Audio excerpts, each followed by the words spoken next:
Man, we got a chance to chat before we hit record today, and I can already tell it's going to be an interesting conversation. So, why don't we start where I think it makes it always makes for a good story to understand a little bit about the person we're talking to, right? And it lowers even the listener's defenses here.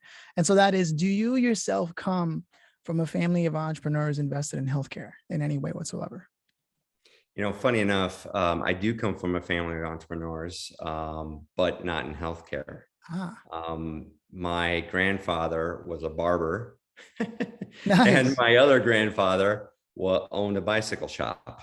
So that spirit of building something and offering a service has always been instilled in me.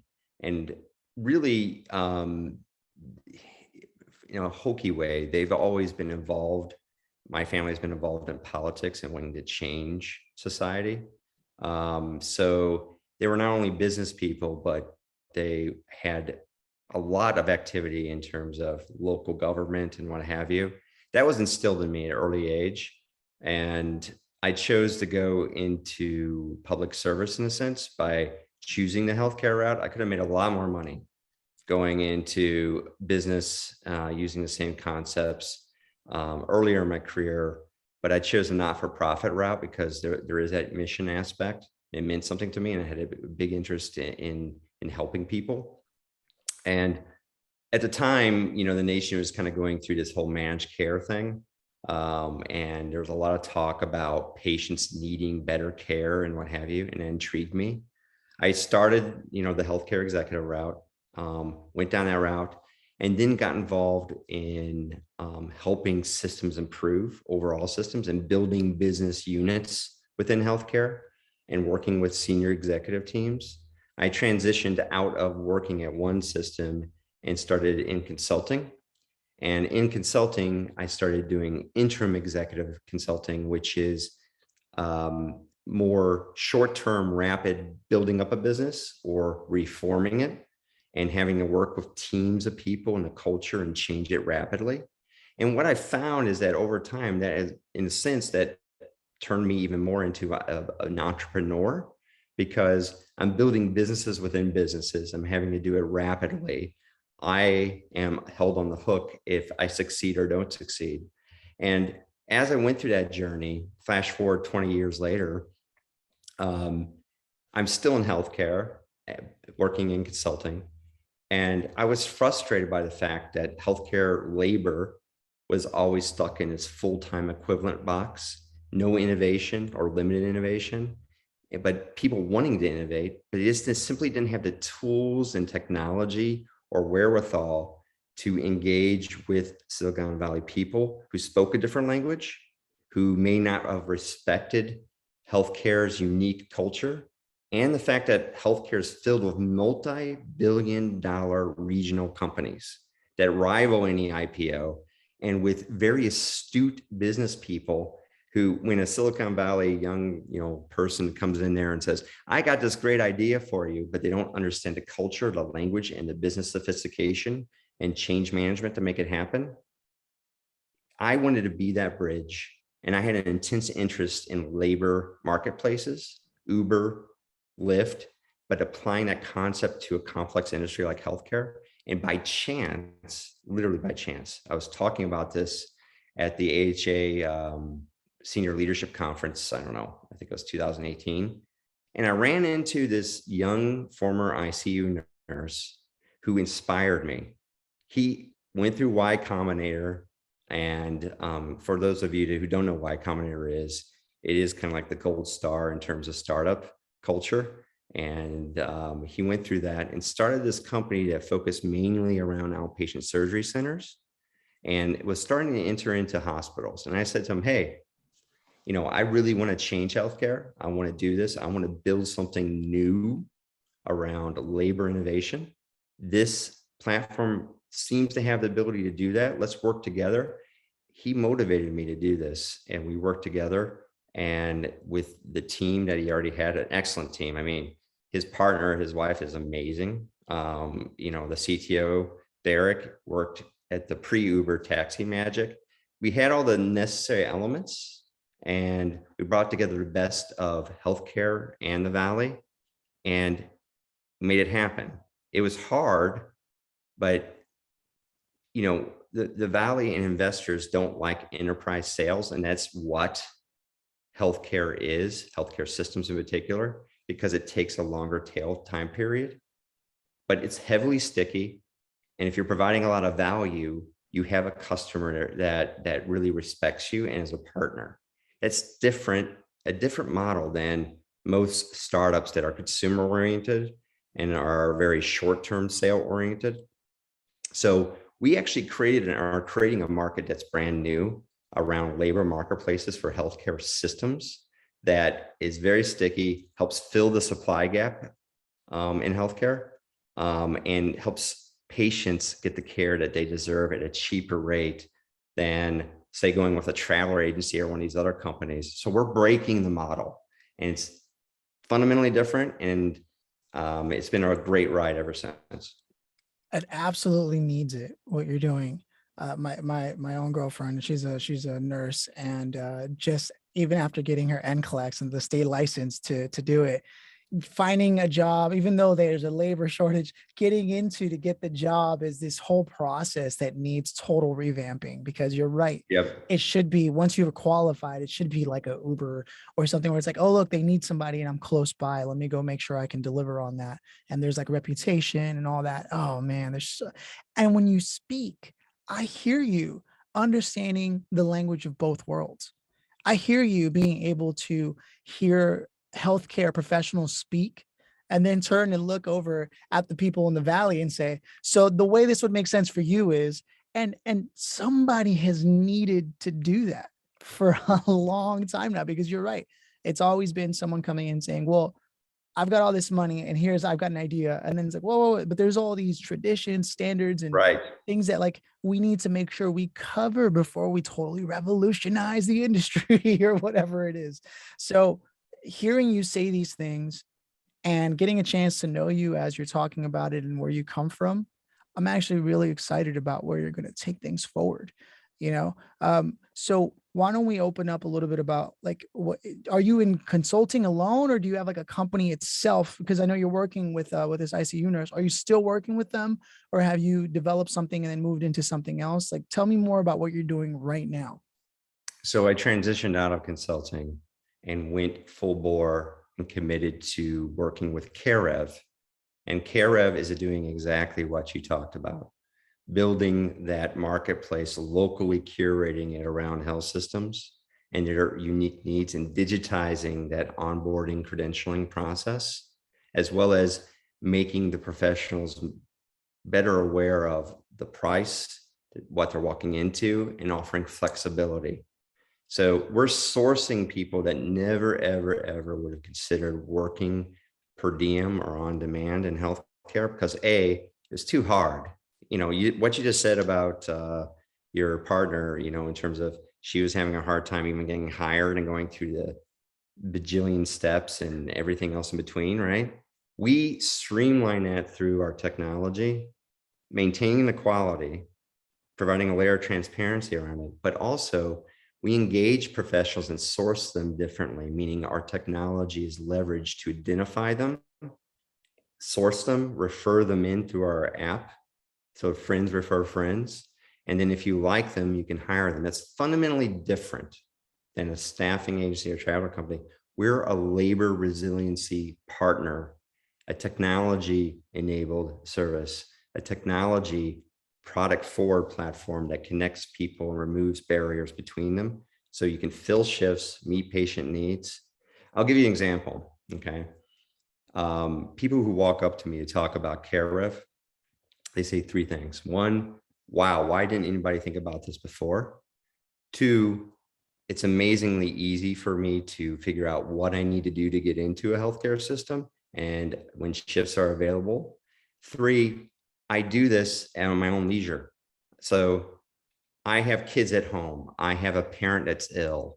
I am retired, but I want to work 3 times a month. I can't work for it full time. I want to pay off some debt. I'm a CNA. Instead of working at a fast food job, I work in another CNA job.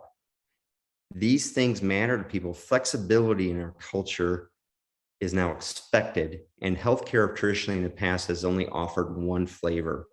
Here's your full-time equivalent box, and you're going to get benefits. We're not going to pay you the best, but you're going to get this. And it, by the way, it's 40 hours a week. Thank you very much.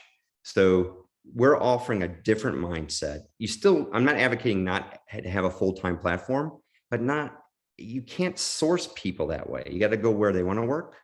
And in an era where everybody is saying, I can't find nurses, I can't find people, we have more than enough supply waiting to get into shifts. Think about that.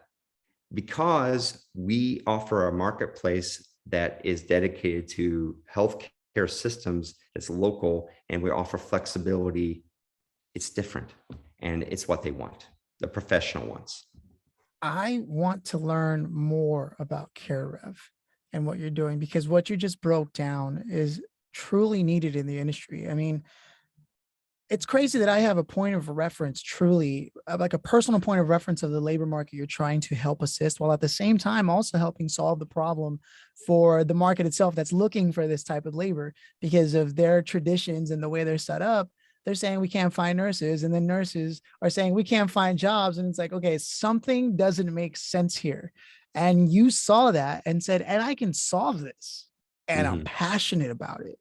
I have to ask, is there a particular reason to you? Like, did you have someone in your life who was sick or something? What drives you? Because there's no way you're doing this for the money, because you've already said that. But there's got to be something that's truly driving you, a point of passion that I just have to know, because there's no way you can get up every day when it's going to be hard, because it's healthcare. It's got to be hard. How do you get through this? Is it just drive and grit, or is there something in your life that really pushed you to like, I want to make this happen? I'm not going to lie that I have ambition, and I've always had ambition, but I'm at a certain stage of career in my life where that's not the primary mission in my life. I always had a mission orientation in what I do and who I am, and a philosophy around that.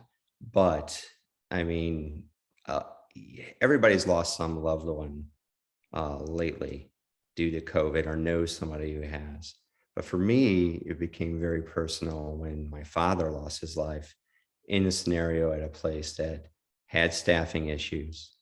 And I can't help but think that if we were able to provide staff that, and having a certain level of staffing at that place, maybe my father might be alive today. Um, and forget my father and my own personal experience. Over and over, I hear and see stories of people who have lost loved ones, and forget about COVID, for XYZ reason at other places, right? Staffing at the core, people at the core are what make healthcare go. And if we provide a better way for people to engage, not get burnt out, have choice, and a supply that wants to work and fill shifts, that's doing good. And that's what I want. Amazing. Just amazing. What an incredible undertaking that you've adopted for yourself. And I'm just grateful. This is what I want people to know. I have the privilege of being able to speak to many entrepreneurs and see the literal impact they have on society. You are one exact example of that. And often why I do this and have these conversations is because most people are struggling, and they're so caught up in just trying to find work and have work that they can't even see that they impact directly. Like, nurses don't see this. When we're talking about this labor market doesn't know how necessary they are. They know that they want this career and they're focused on what they're trying to do, but look at how important it is to the fabric, how it literally can change be the difference between someone's life or death. Mhm. And it's just incredible to see someone like you stepping into the foray here and being like, look, I can do this. And when I hear you speak, and when I hear you speak, I immediately see not only the passion, but the understanding of what needs to happen. So how do you stay abreast of these things? How do you stay on top and keep yourself sharp on like, okay, these are the moves I'm going to need to make? Are you constantly rubbing elbows with people in Silicon Valley to understand where the money is flowing and then bringing it back? Or is it the other way around? How is it that you approach this? The way that I approach it is always being open to conversations with people and really getting to know folks on the front line of the problem itself. So, two different sides. Okay, on the investor side, um, what I try to do is get to know who is in that landscape that's worked both in healthcare and in that environment, get to know what they're thinking and educate myself around what their wants and needs, and educate them at the same time. So it's more like a relationship over time. And, I make the pilgrimage out to San Francisco or what have you to meet people, to talk with people, but it's also other areas of the country, whether it's Boston, Nashville, Austin, et cetera. And I make sure that I'm at events and, are just open to meeting people. And I develop a network of trusted relationships that keep me informed, and I look to them for advice. On the healthcare side, similarly, I mean, I've had past mentors that are CEOs or ex-CEOs, et cetera, but I also try to keep close to the front line through our own product team and understanding what nurses and CNAs and executive leaders in the front line are experiencing and how we can better service them. So, when you're talking about me as an entrepreneur, I mean, I'm part of a team of entrepreneurs that are really changing healthcare, whether it's our technology leader, Derek, the CEO, Will, his partner, Sophia, or the VP of finance and the people ops leader, Alex and Suzanne. We're all into this mission and helping people. And our team, is really open to listening and learning and observing. That being said, we look outside healthcare and we recognize that other industries have moved along a similar path, and we try to take the best from them to apply to healthcare and take the best from healthcare where we can. So I'm tired of like everyone saying that healthcare is filled with dinosaurs. It's not. It's filled with people who want to make change. They're simply unaware of maybe some of the opportunities. And let's connect the dots and bring people together. I love it. I love it, especially because, um, you know, we live in America, and there's this running joke that we don't have healthcare for everyone, right? But it's not as simple and most people know this deep down. It's not that simple, and we want it. But there's a lot of business and logistics that go into this, right? I mean, you have people who've gone to school for years. You're not gonna convince them to cut their salaries in half or down to a quarter just because everybody else wants to have, healthcare. That's not the way to think about it, right? There's a solution somewhere there, but it's not lost on me even. And I don't know anything about healthcare per se. So I know there's a solution out there. And if anybody can figure this out, I think it's someone with your mind, your network, and your drive and your vision, because there is some way to do this sound with business. Everything else has been scaled and made affordable. There's definitely a way to do this, but it's not going to happen overnight. And it's going to happen by being able to initiate new ways of aggregating labor forces and changing the modalities that they've been operating with and the way they hire people and what time structures. And once that flexibility comes in, I do believe things will get more accessible to more people.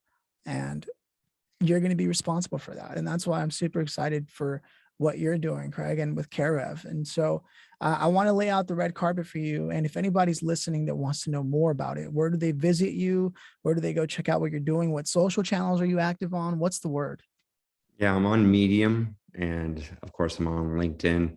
My own personal philosophy is I shunned Twitter and Facebook and Instagram. But you can find me in those other two venues. And you can just reach out through carerev.com. It's carerev.com. We're past the startup phase. We got customers and we've been proven.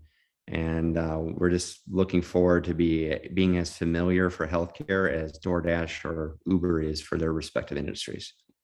Absolutely. And are you open for investments, or has this all been like, because now that you're past startup, I'm sure at some point there's time for another round of funding, or have you bootstrapped all this? So our team is going through different rounds, has gone through, different rounds. So we're always open to conversations, but we're doing well. Oh man, I'm excited. I'm so happy to hear that. I guess what's left now for me, now that we've told people, and you said carerev.com, was that the website? Yeah. Yes, that's correct. Yeah, right on. And for anyone looking for you on LinkedIn, it's Craig Allan Ahrens. It's Ahrens for the Mhm. last name. So now I have this question I've asked everybody to indulge me in that's stopped by the show. And it's one I talked to you about before we hit record earlier. You are welcome to pass again. But the conversation's been so great. I'm genuinely curious. If you could have invited anybody today to join us and sort of hear what you're doing, what you're working on, and sort of chime in, maybe, join the journey here, dead or alive, who would it have been and why? That's a great question. So I grew up reading a lot and looking for people throughout history as like kind of my mentors. It's kind of weird as a kid. Um, I would say probably Benjamin Franklin. I got a picture of him on my wall. I've always been impressed how he bootstrapped himself, navigated complex situations, and grew as a person. And he was very transparent about it and humble. And that sort of personality is what I've seen in terms of healthcare and people who actually are changing it. Yeah, he inspires me, and having more people like him in the world would make the world a better place. You're the first person to bring up Benjamin Franklin, and I'm so happy to hear that. I love what Benjamin Franklin is about. I think he had this thing where once a week he would practice some kind of value or principle in his life. That's Like right. this week is going to be patience, right? And every Right. opportunity, yeah. So talk about a literal mindset for growth, and that's what we need in this That's world. right. So someone who's pushing things forward. So I'm excited that you said that. It makes more sense now when I reflect on everything we just talked about, that's the kind of ambition and humility that you bring to this mission. So Craig, thank you so much for stopping by. It's been an absolute pleasure. Thank you.